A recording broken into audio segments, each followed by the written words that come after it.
Yay, yay, yay, yay, yay. No!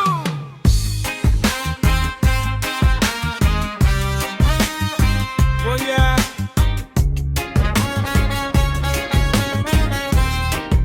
Oh!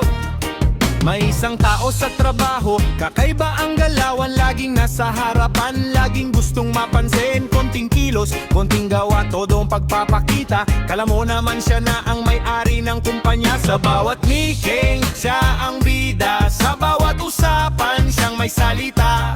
Kapag may boss, biglang sipag kung kumilos. Pero pag trabaho na hindi naman pulido. Sip-sip sa trabaho, akala mo tagapagmana. Siya na ang bida, siya na ang may eksena.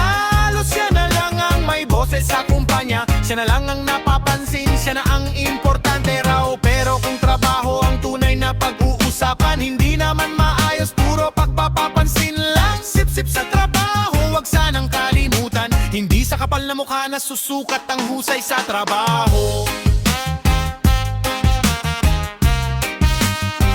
Oh yeah.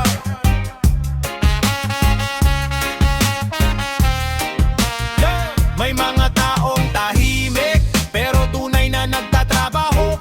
Hindi kailangan ng papuri para gawin ang trabaho. Habang siya'y abala sa pagpapakitang gilas, ang iba namang tahimik, trabaho'y tinatapos ng wagas. Hindi masama ang magpakitang gilas kung ang trabaho mo'y maayos at mahusay. Pero kung puro salita at puro papansin, darating din ang araw makikita ang tunay na galing. Sip-sip sa trabaho, akala mo tagapagmana. Kahit saan tumingin gusto siya ang bida. Pero ang tunay na mahusay, hindi kailangang sumigaw sa gawa, makikita kung sino ang tunay na mahusay. Hindi kailangan ng sip-sip, hindi kailangan ng drama.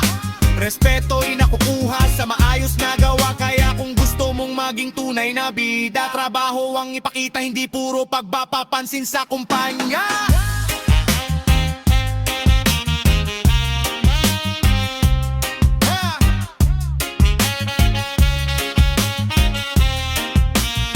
Hindi sa boss nakatingin ang tunay na manggagawa, kundi sa trabahong dapat niyang matapos ng maayos.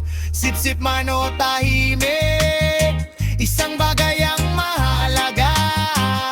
Sa dulo ng araw, gawa pa rin ang magpapakita kung sino ang tunay na mahusay. Papa Begs Music, Papa Begs Music. Ay, ay, ay, ay, ay. Shout sa mga taong